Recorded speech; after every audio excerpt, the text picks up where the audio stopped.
በስመ አብ ወወልድ ወመንፈስ ቅዱስ አሐዱ አምላክ። የጌታችንና የመድኃኒታችን የኢየሱስ ክርስቶስ ጸጋና ሰላም በያላችሁበት ከሁላችሁ ጋር ይሁን። እንደምን አላችሁ? እግዚአብሔር የተመሰገነ ይሁን። እኔ ወንድማችሁ ሰላም ነኝ። እንግዲህ የመሐመድ ሐሰተኝነትን እያየን ነው።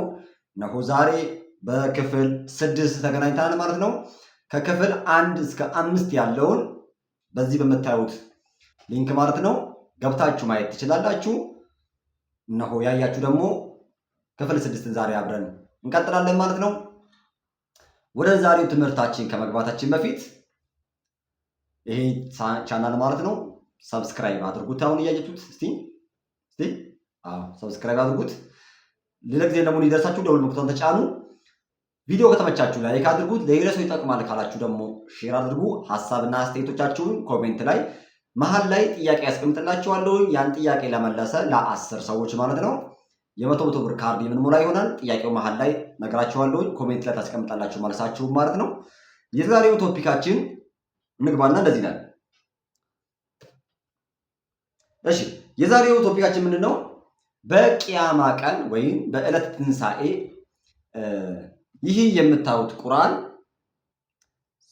ሰው ሆኖ ይመጣል ወይም ደግሞ በተለያየ የፍጥረት አይነቶች ሆኖ ይመጣና ይናገራል፣ ሰዎቹን ይከሳል ይላል። እዚህ ላይ በጣም ብዙ አይነት ጥያቄዎች አሉ። ይሄ ማለት መሰላችሁ አሁን እዚህ ቁርአን ውስጥ 114 ሱራ አለ። ወደ 6000 የሚጠጉ ቁጥሮች አሉት። እያንዳንዱ ቁርአን ምን ሆኖ ይመጣል? የተለያየ ፍጥረት አይነት ሆኖ ይመጣል። አንዳንድ ቦታ ላይ የወፎች ግሪሳ ታውቃላችሁ? ብዙ ወፍ በአንድ ላይ ግር ብሎ እንደሚሄደው እንደዛ ሆኖ ይመጣል የሚል አለ። እንደ ዳመናዎች ሆኖ ይመጣል የሚል አለ። እንደ ገረጣ ደረቅ እንዳለ ሰው ሆኖ ይመጣል የሚል አለ እና የተለያየም ነገር።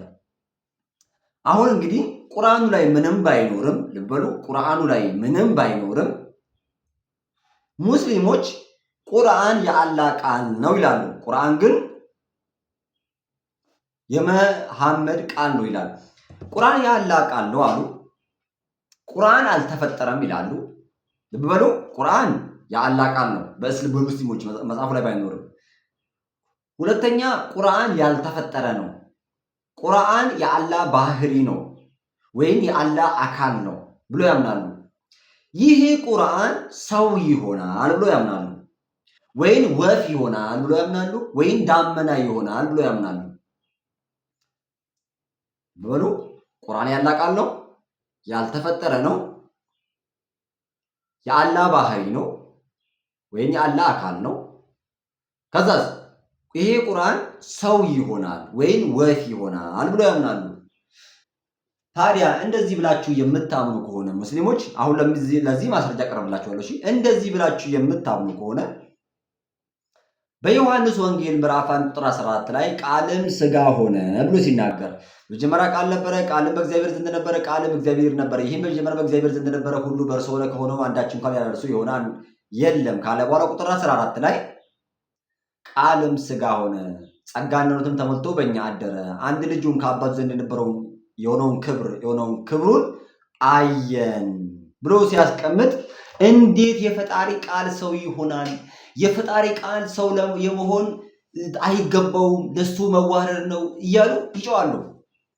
ክርስቶስ የማይታየው ያ እግዚአብሔር ቃል የሆነው እግዚአብሔር ልጅ በስጋ ከማርያም ተገለጠ፣ በስጋ ታየ፣ ተዳሰሰ፣ ተነካ ብለን ከዚህ ወንጌል ላይ ስንነግራቸው እንዴት የአምላክ ቃል ፍጡር ያልሆነ የአምላክ ቃል እንዴት ሰው ይሆናል? ተዋረደ እኮ፣ ያዙኝ ልቀቁኝ ይላሉ። በቃ ሙስሊሞች አንድ ነገር ልንገራችሁ። ይሄ ቁርአን የአላህ ቃል ነው ያልተፈጠረ ብሎ ካመኑ ይሄው ወረቀት ሆኗል። ይሄው ወረቀት ሆኗል። ይሄው ወረቀቱ ፍጡር ነው፣ ቀለሙ ፍጡር ነው፣ ጸሐፊዎቹም ፍጡሮች ናቸው። ወረቀት መሆን ነው ከባዱ፣ ወይም መጽሐፍ ሆኗል። ይሄው በእጅም ይያዛል፣ ይነካል፣ ይዳሰሳል። ቢያቃጥሉት የሚቃጠል ቢቀዱት የሚቀደር ነገር ይሆናል። ታዲያ የአላህ ቃል ወረቀት ሆነ ብላችሁ ካመናችሁ፣ መጽሐፍ ሆነ ብላችሁ ካመናችሁ እኛ የእግዚአብሔር ቃል ሰው ሆነ ወይም በሰው ስጋ ተገለጠ ብለን ስንናገር ለምን ይከብዳችኋል? እናንተን ልጠይቃችሁ፣ ይህንን ቪዲዮ የምትሰሙት ሰው ነው መጽሐፍ ነው ክብር ያለው? ይሄ ነው ወይስ እኔ ነኝ ለምሳሌ ክብር ያለኝ? እናንተ ናችሁ ወይስ መጽሐፍ ነው ክብር ያለው እናንተ ጋር? መቼም ሰው ነው አይደለ? ከሰው በላይ ክብር ያለው ማንም የለም በእስልምናም ቢሆን። ግን የፈጣሪያቸው ቃል ፍጡር ያልሆነው ወረቀት ሆነ ሲባል ካልከፋቸው፣ መጽሐፍ ሆነ ሲባል ካልከፋቸው፣ ለምን የኛ እግዚአብሔር ቃል ሰው ሆነ ስንላቸው ለምን ይከብዳቸዋል? ልብ በሉ። ለምሳሌ ይሄም የእግዚአብሔር ቃል ነው፣ ኢየሱስ ክርስቶስም የእግዚአብሔር ቃል ነው ብለን እናምናለን። ግን በጣም የተለያዩ ነገሮች ናቸው። ይሄኛው ፍጡር ነው ለኛ፣ በሙስሊሞች ግን ይሄኛው ፍጡር አይደለም። ሁሉ ማድረግ የሚችል ፈጣሪ ነው በሙስሊሞች። ማስረጃ ያሳያቸዋለሁ። እሺ ፍጡር ላለመሆኑ ይሄ። በእኛ ግን ይሄ እንደዛ አይደለም። እዚህ ውስጥ እያንዳንዷ ቃሏ፣ ዜማዋ፣ ቋንቋዋ፣ ፊደሎቹ እንኳን ሳይቀር ፍጡር አይደሉም፣ ፈጣሪ ናቸው። የአላህ ባህሪያታቸው ናቸው። እኛ ግን ፍጡር ያልሆነ አካላዊ ቃል ክርስቶስ ነው እንጂ መጽሐፍ ቅዱስ አይደለም። ይሄ መመሪያ ነው። ይሄ ፍጡር ነው፣ በዘመናቶች ውስጥ የተገኘ ነው። ይሄ የእግዚአብሔር ቃል ግን በዘመናት ውስጥ የተገኘ አይደለም። ባህሪው ማለት ነው ልጁ ክርስቶስ አካላዊ የሆነ ሁሉ ማድረግ የሚችል ከአብ ጋር የተካከለ እሱ ኢየሱስ ብለን እንጠራለን። አይ ወረቀት ነው የሆነው እንጂ ሰው አልሆነም ብሎ ቢከራከሩ ከሆነ ግን ይሄ ቁርአን ምን ይሆናል አልኳችሁ? ሰው ይሆናል። ወደ ማስረጃዎቹ እንግባ። አሁን ወደ ማስረጃዎቹ ስንገባ መጀመሪያ ምን እናያለን? ቁርአን ፍጡር አይደለም የሚለውን እናያለን። የት ላይ ታገኙታላችሁ? ይሄንን የት ላይ ታገኙታላችሁ? ሱናን አቢ ዳውድ 47:37 ላይ እንደዚህ ይላል።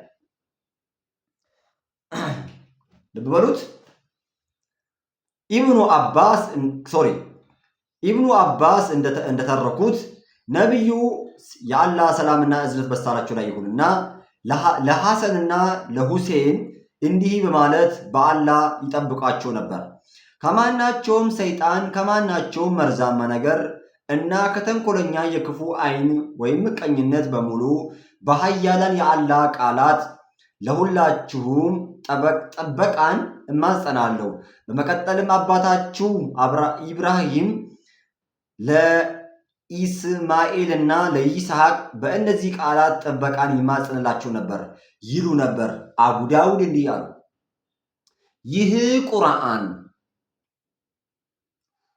ፍጡር አለመሆኑን የሚያስረዳ ማስረጃ ነው። ምን ይላል? ይህ ቁርአን ፍጡር አለመሆኑ ማስረጃ ነው። This is the proof of the fact that the Quran is not created.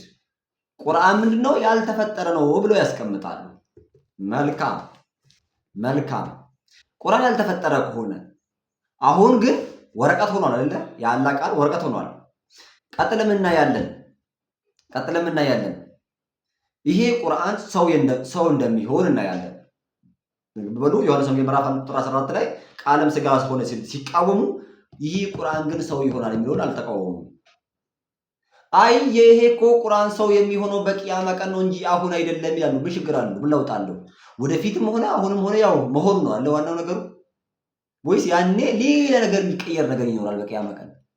እንደዚህ ለላምብላችሁ ሱናን ኢብኑ ማጃ 37:81 ላይ እንደዚህ ይላል።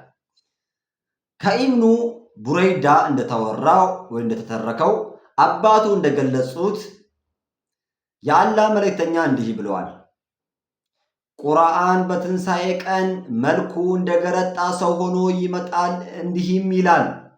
ቁርአን በቂያማ ቀን ወይም በትንሣኤ ቀን እንደገረጣ ሰው ሆኖ ይመጣል። ከዛን እንዲህም ይላል፣ በሌሊት እንዳትተኛ ያደረኩህና በቀን ያስጠማሁ እንድትጾም ያደረኩ እኔ ነኝ ይላችኋል። ቁርአን ይመጣና በዛ ቀን እናንተ ሙስሊሞች ሆይ ሌሊት እንቅልፍ የነሳዋችሁ በቀንም እንድትጠሙ ያደረኳችሁ እንድትጾሙ ያደረኳችሁ እኔ እኮ ነኝ ይላችኋል።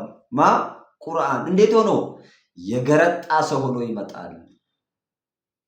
ታዲያ ፍጡር ያልሆነው ዘላለማዊ ሆነው ዓለም ሳይፈጠር የነበረው ብላችሁ የምታምኑት ቁርአን በቂያማ ቀን ወይም በትንሣኤ ቀን ሰው የሚሆን ከሆነ ለምንድን ነው እኛ ኢየሱስ ክርስቶስ ሰው ሆኖ ብለን ስንናገራችሁ ለምን ይከብዳችኋል? እንቀጥል። ቁርአን እንደ ወፎች ግሪሳ ሆኖ ግር ብሎ እንደሚመጣ እያንዳንዶቹ ቁጥሮች ደግሞ እንደዚህ ይላል።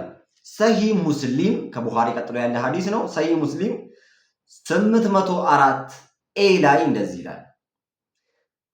አቡ ኡማማ የአላህ መልእክተኛ እንዲህ ሲሉ ሰማው አሉ። ቁርአንን አነቡ፣ እርሱ በቂያመ ቀን ለሚያነቡት አማላጅ ሆኖ ይመጣልና። ሁለቱን ብሩህ ስራዎች ማለትም አልበቀራንና ሱረቱል አልኢምራንን አንብቡ። እነርሱ በቂያመ ቀን እንደ ሁለት ደመናዎች አንድ ወይም እንደ ሁለት ጥላዎች ሁለት ወይም ደግሞ ክንፎቻቸውን ዘርግተው እንደሚበርሩ ሁለት የወፎች መንጋ ሆነው ይመጣሉና ለሚያነቧቸውም ሰዎች ይከራከራሉ።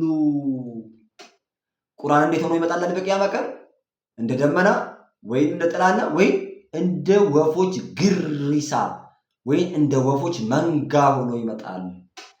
የአላህ ቃል ፈጣሪ የሆነው የአላህ ቃል ፍጡር ያልሆነው ዘላለማዊ ሆኖ ብላችሁ የምታምኑት የአላህ ቃል ወፍ ሆነ ከማለትና ሰው ሆነ ከማለት ማን ይበልጣል? ግሪሳ ሆነ ከማለትና ሰው ሆነ ከማለት የትኛው ይከፋል? እኛስ ምክንያት አለን። ያጠፋው የሰው ልጅ ነውና ካሳ የሚከፍለውም የሰው ልጅ ነው ክርስቶስ። ስለዚህ አዳምን ካሳ ሊክስ በአዳም ቁመት በ30 ዕድሜ ተገለጠ ብለን እናምናለን። ማለት አገልግሎቱን የፈጸመው በ30 ዓመቱ ስለሆነ ክርስቶስ ዳግማዊ አዳም ነው። በአዳም መልክና ምሳሌ ስለመጣ ሰው መሆን ነበረበት። ሴጣን ያሸነፈው በዘፍጥረት ላይ ሴጣን ያሸነፈው የሰው ልጅ ነውና ካሳውንም መክፈል ያለበት የሰው ልጅ ነውና ክርስቶስ የሰው ልጅ ደግሞ አቅም ስላልነበረው የሰው ልጅን ካሳ ሊክስ ክርስቶስ የሰው ልጅ ስጋ ይዞ መጣ። ካሳ ከፈለን፣ ነፃ ወጣን። እኛም ነፃ ወጣን። ሴጣንን ደል ነሳው። የእናንተ ግን የቁርአን ወፍ የሚሆነው ምንድን ነው? ወፎች ምን ፈጽመው ነው? ወፍ ሲሆን ቁርአን ነው የሚሆነው? ጅግራ ነው የሚሆነው?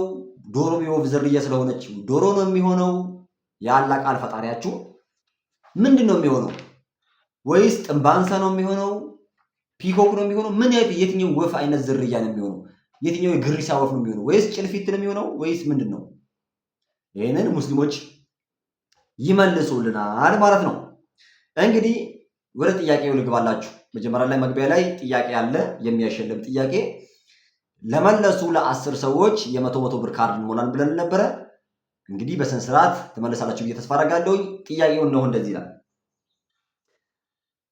ቃልም ስጋ ሆነ ጸጋና እውነትንም ተሞልቶ በእኛ አደረ የሚለው ጥቅስ በየትኛው ወንጌል ክፍል ይገኛል?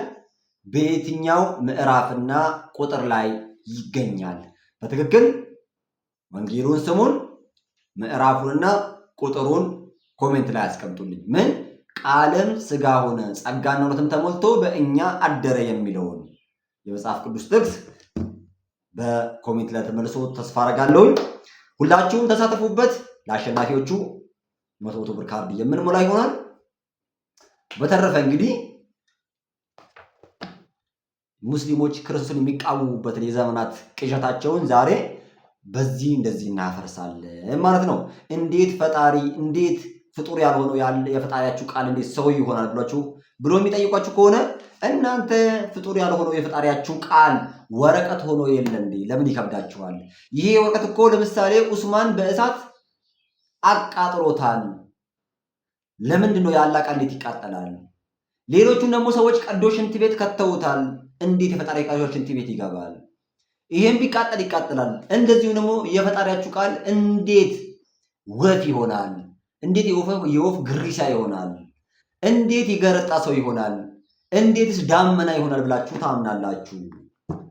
ምክንያቱም በእስልምና ዳመና ፍጡር አይደለም፣ ፈጣሪ ነው። ዳመናን በእስልምና በሌላ ክፍል ላይ የምናያት ይሆናልና እነሆ የዛሬው ቪዲዮአችን በዚህ ላይ እናጠናቀቃለን። በቀጣይ በክፍል 7 ላይ የተበረዘው ቁርአን ወይም ደግሞ ቁርአን ተበርዟል የሚል እናያለን ማለት ነው።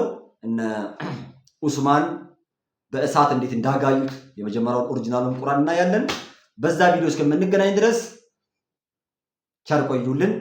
ግን እንዳትረሱ ይህን አካውንት ሰብስክራይብ አድርጉት። ላይክ፣ ሼር እና ኮሜንት አድርጉ። ለብዙ ሰዎችም ደግሞ አዳርሱ። በክፍል 7 እስከምንገናኝ ድረስ ቸር ቆዩልኝ።